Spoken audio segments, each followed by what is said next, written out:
Hello दोस्तों, स्वागत है आपका कैरियर विल स्टडी में। आज मैं आपके लिए लेकर आई हूँ NCERT solution for class 9th। पाठ 8 है शुक्र तारे के समान, स्पर्श, भाग 1 हिंदी, स्वामी आनंद जी का। ठीक है, तो देखो इसमें सबसे पहले हमारे पास है प्रश्न अभ्यास। प्रश्न अभ्यास में हमारे पास मौखिक प्रश्न है पहले, तो इन्हें सॉल्व करेंगे हम। देखो, निम्नलिखित प्रश्न का उत्तर 1-2 पंक्तियों में दीजिए। तो प्रश्न नंबर 1 है हमारे पास, महादेव भाई अपना परिचय किस रूप में देते थे? उत्तर डालेंगे और लिखेंगे, महादेव भाई अपना परिचय गांधी जी के हम्माल तथा पीर बावर्ची खर के रूप में देते थे। उसके बाद प्रश्न नंबर 2 है हमारे पास, यंग इंडिया साप्ताहिक में लेखों की कमी क्यों रहने लगी थी?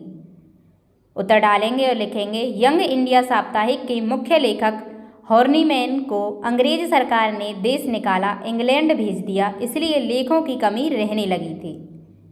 प्रश्न नंबर 3 है, गांधी जी ने यंग इंडिया प्रकाशित करने के विषय में क्या निश्चय किया? उत्तर डालेंगे और लिखेंगे, गांधी जी ने यंग इंडिया प्रकाशित करने के विषय में यह निश्चय किया कि हर हफ्ते में 2 बार छपेगी। उसके बाद प्रश्न नंबर 4 है, गांधी जी से मिलने से पहले महादेव भाई कहाँ नौकरी करते थे? उत्तर डालेंगे और लिखेंगे, गांधी जी से मिलने से पहले महादेव भाई सरकार के अनुवाद विभाग में नौकरी करते। प्रश्न नंबर 5 है हमारे पास, महादेव भाई के झोलों में क्या भरा रहता था? उत्तर है, महादेव भाई के झोलों में समाचार पत्र, मासिक पत्रिकाएं, पत्र और पुस्तकें भरी रहती थीं। उसके बाद प्रश्न नंबर 6 है, महादेव भाई ने गांधी जी की कौन सी प्रसिद्ध पुस्तक का अनुवाद किया था?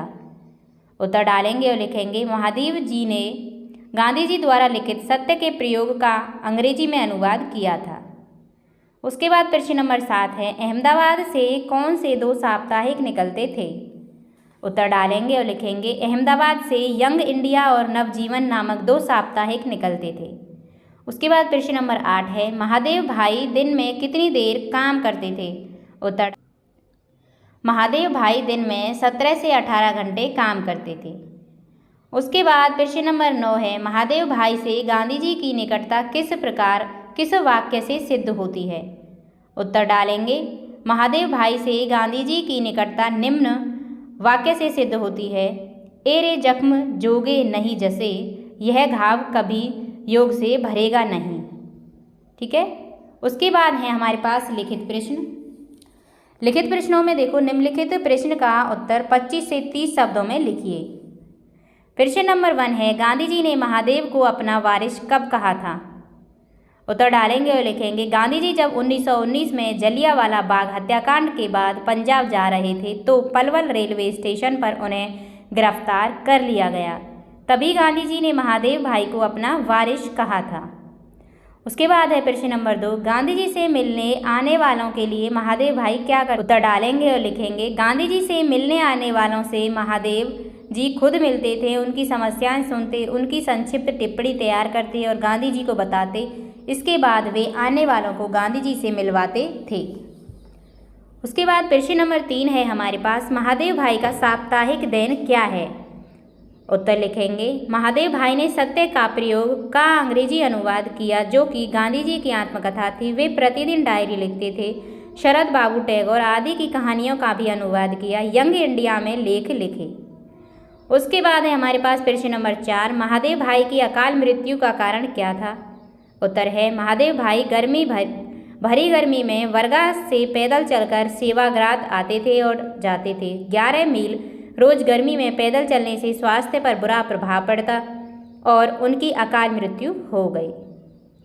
उसके बाद है प्रश्न नंबर 5, महादेव भाई के लिखे नोट के विषय में गांधी जी क्या कहते थे?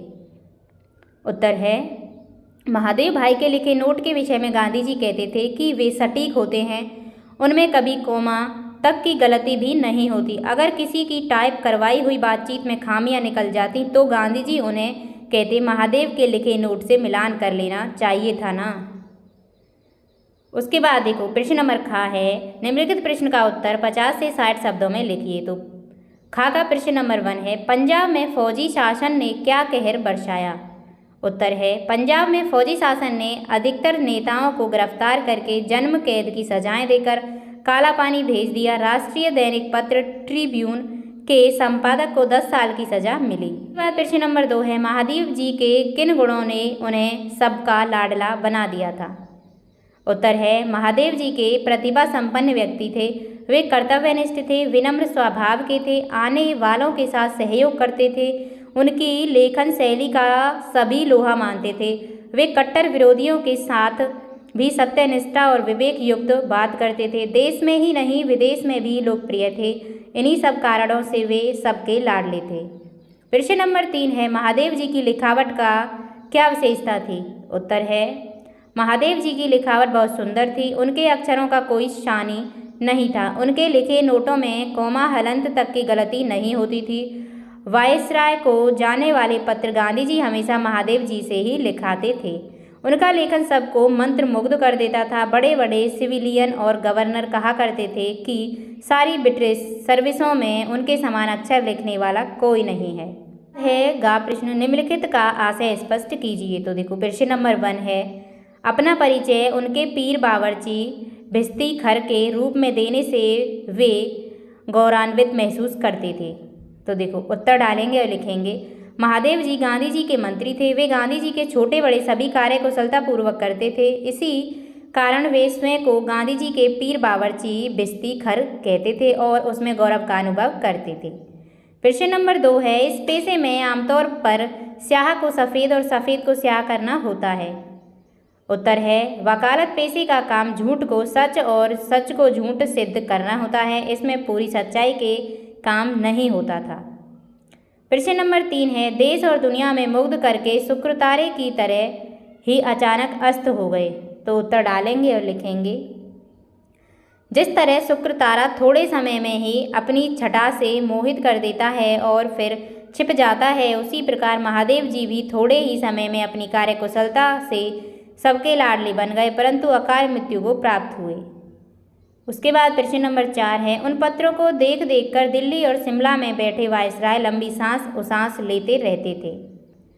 उत्तर है, गांधी जी के पत्र हमेशा महादेव जी की लिखावट में लिख जाते थे। जिन पत्रों को गांधी जी दिल्ली और शिमला में बैठे वायसराय को भेजते, उन पत्रों की लिखावट की सुंदरता देखकर वे भी दंग रह जाते।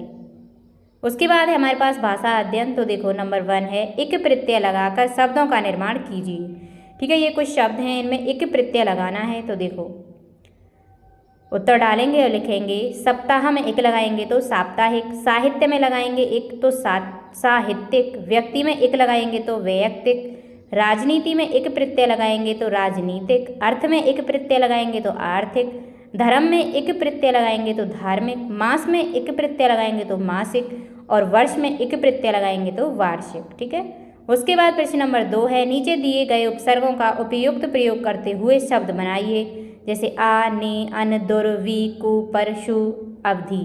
ठीक है, इन सब का बनाना है। तो देखो उत्तर लिखेंगे, उत्तर डालेंगे और लिखेंगे, आर्य का अनार्य, डर का निडर, क्रय का विक्रय, उपस्थिति का अनुपस्थिति। ठीक, नायक अधिनायक, आगत स्वागत, आकर्षण अनाकर्षण, मार्ग कुमार्ग, लोक परलोक, भाग्य और सौभाग्य। उसके बाद प्रश्न नंबर 3 है, निम्नलिखित मुहावरों का अपने वाक्यों में प्रयोग कीजिए। ये कुछ मुहावरे दिए हुए हैं, जैसे आड़े हाथों लेना, अस्त हो जाना, दांतों तले उंगली दबाना, मंत्र मुग्ध करना, लोहे के चने चबाना। तो देखो उत्तर डालेंगे और लिखेंगे, नंबर 1 आड़े हाथों लेना। तो वाक्यों में प्रयोग करेंगे, पुलिस ने चोर को आड़े हाथों ले लिया। उसके बाद नंबर 2 दांतों तले उंगली दबाना। तो इसका वाक्यों में प्रयोग करेंगे, 5 वर्ष के बालक को कंप्यूटर पर काम करते देखा तो सबने दांतों तले उंगली दबा ली। उसके बाद प्रश्न नंबर 3 है, लोहे के चने चबाना। इसका वाक्यों में प्रयोग करेंगे, आतंकवादियों ने अमेरिका जैसे शक्तिशाली देश को भी लोहे के चने चबा दिए।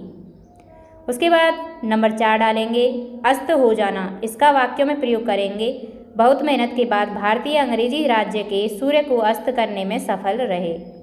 उसके बाद नंबर 5 मंत्र मुग्ध करना। उसने अपने भाषण से सबको मंत्र मुग्ध कर दिया। ठीक है, प्रश्न नंबर 4 है, निम्नलिखित शब्दों के पर्याय लिखिए। जैसे वारिश, मुकाम, तालीम, जिगरी, रूबरू, गिरफ्तार। तो देखो इनके पर्याय लिखेंगे, वारिश का वंश और उत्तराधिकारी, मुकाम का लक्ष्य और मंजिल, तालीम का शिक्षा ज्ञान सीख, जिगरी का पक्का और घनिष्ठ, फर्क का अंतर या भेद, गिरफ्तार का कैद और बंदी। ठीक है। उसके बाद प्रश्न नंबर 5 है, उदाहरण के अनुसार वाक्य बदलिए। जैसे गांधी जी ने महादेव भाई को अपना वारिस कहा था। गांधी जी महादेव भाई को अपना वारिस कहा करते थे। ठीक है, इस तरह से बदलना है।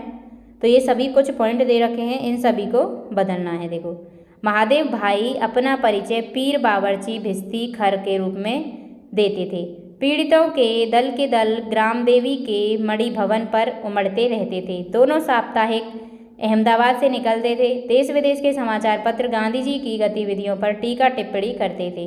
गांधी जी के पत्र हमेशा महादेव की लिखावट में आते थे।